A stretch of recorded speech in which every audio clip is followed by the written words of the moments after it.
Hello student, my self Jairam, assistant professor zoology.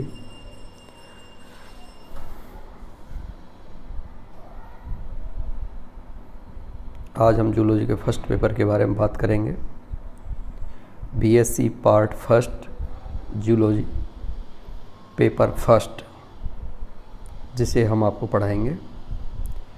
Paper का नाम है diversity of animals and evolution. इस संपूर्ण पेपर को 3 सेक्शन में बांटा गया है। Diversity of animals section A, section B भी है diversity of animals and section C evolution. इस संपूर्ण पेपर को 3 भागों में बांटा गया है। पहले 2 भागों में डाइवर्सिटी ऑफ एनिमल्स के बारे में बताया गया है कि एनिमल्स में विविधता किस प्रकार से पाई जाती है। पेपर का पैटर्न भी अभी कोविड काल चल रहा है। यदि ये कोविड काल ना हो तो इससे पहले का जो पेपर का पैटर्न है वो प्रत्येक यूनिट में से 3-3 क्वेश्चन बड़े आते हैं। एक क्वेश्चन सबको करना होता है, प्रारंभ का जो क्वेश्चन है, जिसमें कि 10 या 20 शब्दों में उत्तर मांगे जाते हैं। फर्स्ट हम बात करते हैं सेक्शन ए की, डाइवर्सिटी ऑफ एनिमल्स की। इसके अंतर्गत आप जियोग्राफिकल डिस्ट्रीब्यूशन के बारे में पढ़ेंगे कि जीव का वितरण किस प्रकार से होता है। इससे पहले आप ये समझ लें कि डाइवर्सिटी आखिर होती क्या है।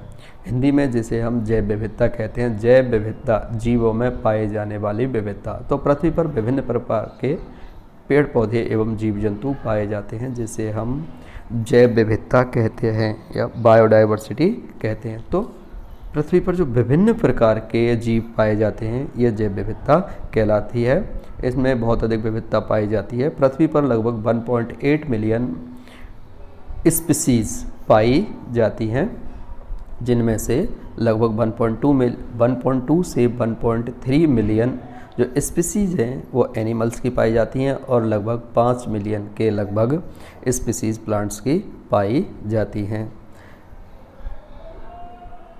फर्स्ट यूनिट में आप जियोग्राफिकल डिस्ट्रीब्यूशन के बारे में पढ़ेंगे कि पृथ्वी के विभिन्न भूभौगोलिक क्षेत्रों में जीवों का वितरण किस प्रकार से है। इसके अंतर्गत आप 6 जियोग्राफिकल रीजन्स का अध्ययन करेंगे।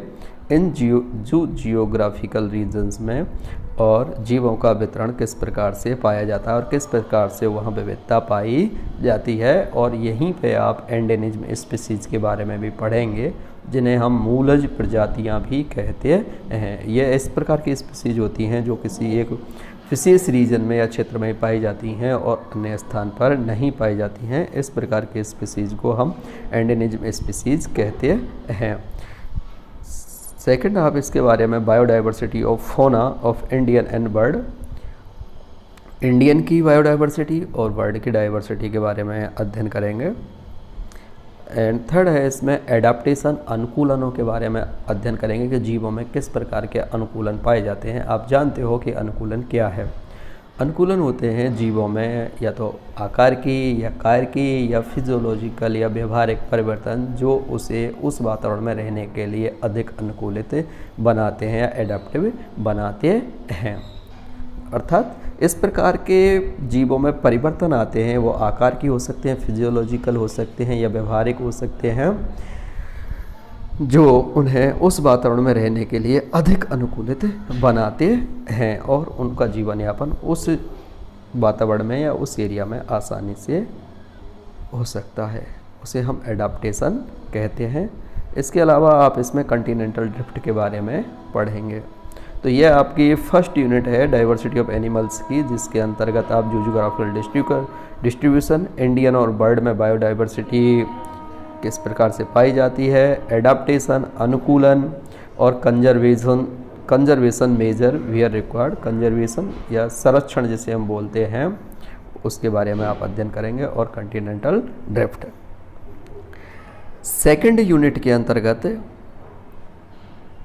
आप टैक्सोनॉमी के बारे में पढ़ेंगे। टैक्सोनॉमी है क्या, वर्गीकी क्या है, concept of 5 kingdom scheme, 5 kingdom classification क्या है, टैक्सोनॉमी वर्गीकी, जीवों के नामकरण, वर्गीकरण एवं पहचान के अध्ययन का जो विज्ञान है उसे हम टैक्सोनॉमी कहते हैं। इस शब्द का प्रयोग सर्वप्रथम ए.पी.डी. कंडोली ने किया था। कॉन्सेप्ट ऑफ 5 किंगडम जो काफ़ी चर्चित है और इसी के अनुसार जीवों को व्यवस्थित किया गया है। 5 किंगडम क्लासिफिकेशन जिसके बारे में आप भी प्रारंभ में परिचित हैं कि ये R.H. व्हिटेकर ने दिया था, जिसके अनुसार जो 5 जगत हैं, Monera first, second protista, third fungi, fourth Plantae and fifth Animalia. तो एनिमिलिया के बारे में और एनिमल जगत के बारे में आप यहाँ विस्तृत अध्ययन कर रहे हैं। Concept of protozoa, metazoa and level of organisation, यहाँ आप इसके अंतर्गत प्रोटोजोआ और मेटाजोआ का कॉन्सेप्ट पढ़ेंगे और लेवल ऑफ ऑर्गेनाइजेशन, संगठन के स्तर के बारे में आप सभी पहले भी जानते हैं कि जो संगठन का स्तर है वो किस प्रकार से होता है जीवों में। जैसे सेल फंडामेंटल यूनिट होती है, cell, tissue, organs, system, organ system and then बनती है बॉडी का फॉर्मेशन होता है। देन वर्गीकरण का आधार क्या रखा गया है, नॉन कॉर्डेट और कॉर्डेट का जो क्लासिफिकेशन है उसका आधार क्या रखा गया है, इसके बारे में आप यहाँ सिमेट्री, सम्मिति क्या होती है, डिफरेंट प्रकार की होती है। जैसे कुछ जीव असम्मित होते हैं, एसिमेट्रिकल होते हैं, कुछ में रेडियल सिमेट्री पाई जाती है और कुछ में बाइरेडियल और कुछ में बाइलेटरल या द्विपार्श्व सम्मिति पाई जाती है। सीलोम एक गुहा है जो एंडोडर्म और एक्टोडर्म के मध्य पाई जाती है, जो मीजोडर्म से आश्रित होती है। इसके आधार पर भी प्राणियों को 3 भागों में बांटा गया है, एसीलोमेट, coelomate and स्यूडोसीलोमेट।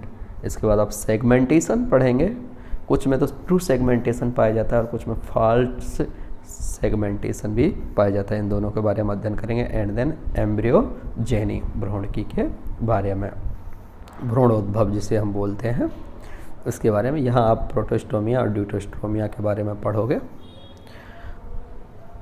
Detailed classification of non chordate and chordate, यहाँ आपको कॉर्डेट और नॉन कॉर्डेट का डिटेल्ड क्लासिफिकेशन पढ़ना है। फर्स्ट ऑफ ऑल हम आपको बता देते हैं कि इसमें जो जीवों को व्यवस्थित किया गया है स्टोरर एवं असेंजर के अनुसार, वो आप प्रोटोजोआ से और कॉर्डेट तक का अध्ययन करेंगे।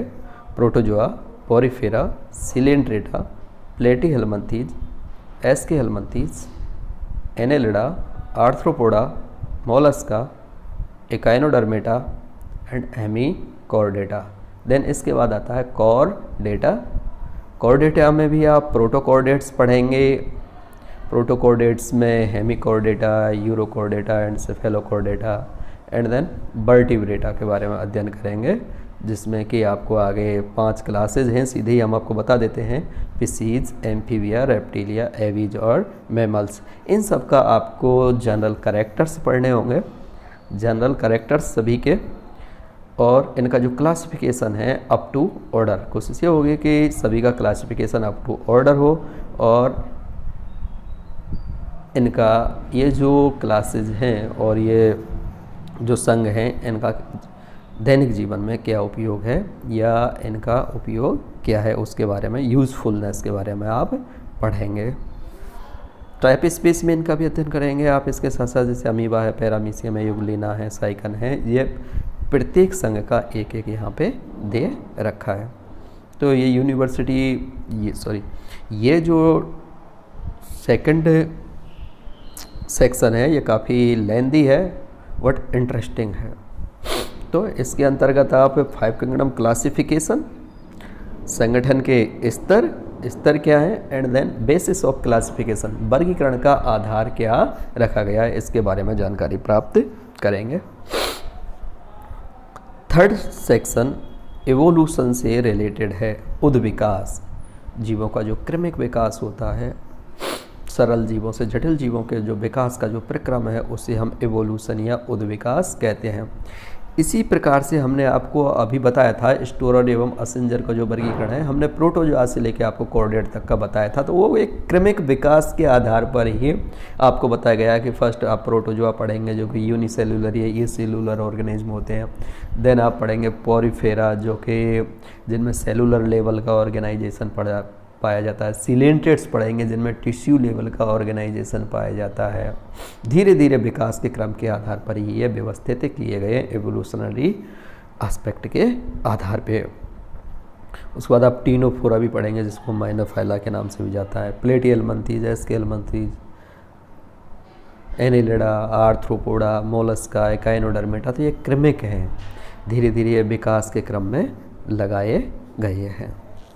इंटरेस्टिंग पेपर है। थर्ड जो सेक्शन है वो एवोल्यूशन से संबंधित है, जिसके अंतर्गत आप वेरियस एवोल्यूशनरी थॉट के बारे में जानकारी प्राप्त करेंगे, जो आप पहले भी पढ़ चुके हैं। लेमार्किज्म के बारे में पढ़ेंगे यहाँ, और डार्विनिज्म के बारे में पढ़ेंगे कि लेमार्कवाद क्या है, डार्विनिज्म क्या है। लेमार्क को ही हम फादर ऑफ एवोल्यूशन के नाम से भी जानते हैं। तो इन्होंने अपना क्या योगदान दिया एवोल्यूशन के क्षेत्र में।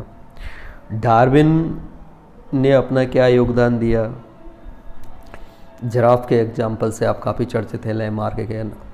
जैसे ही लेमार्क का नाम आता है तो आपके दिमाग में जिराफ के बारे में बातें आती हैं। डार्विनिज्म के बारे में बात करते हैं, डार्विनवाद के बारे में आता है तो जाति की उत्पत्ति की अवधारणा इन्होंने दी है।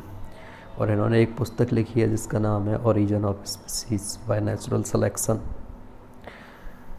इसके अंतर्गत आप इसमें नेचुरल सिलेक्शन के बारे में पढ़ेंगे, जेनेटिक बेसिस ऑफ एवोल्यूशन, आनुवांशिक स्तर पर एवोल्यूशन, स्पेसिएशन, जाति उद्भवन क्या है, नई जाति की उत्पत्ति कैसे होती है, विभिन्नताएं, वेरिएशंस के बारे में भी पढ़ेंगे यहाँ पे। वेरिएशंस, विभिन्नताएं कैसे आती हैं, आइसोलेशन, पृथक्करण और एडाप्टेशन के बारे में अध्ययन करेंगे। ये सभी जो कारण होते हैं ये एवोल्यूशन या उद्विकास को प्रेरित करते हैं।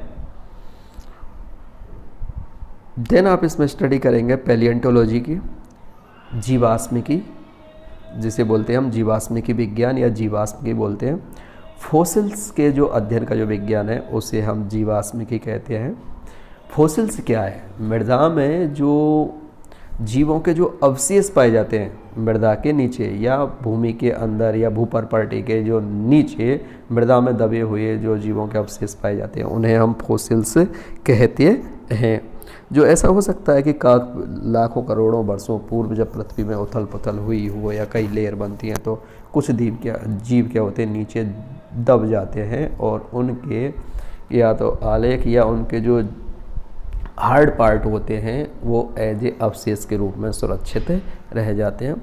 यहाँ आप zoological division of earth crust के बारे में पढ़ेंगे और विशेषकर यहाँ पर जूलॉजिकल रिकॉर्ड के बारे में, जो जूलॉजिकल टाइम स्केल है उसके बारे में अध्ययन करेंगे कि पूरे जो जूलॉजिकल टाइम स्केल है उसको जनरली 3 एराज में बांटा गया है, Palaeozoic, Mesozoic and Cenozoic. Palaeozoic से भी पहले प्रोटीरोजोइक, देन उससे पहले एजोइक में इसे बांट रखा है।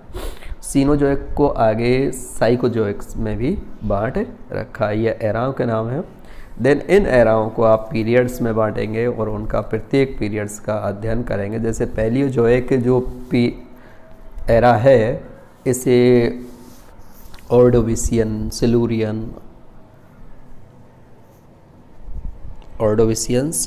Silurian, Devonian, Carboniferous and Permian में बांटा गया है। 5 पीरियड्स में इसे बांटा गया है। और जो मीसोजोइक एरा है उसे 3 पीरियड में बांटा गया है।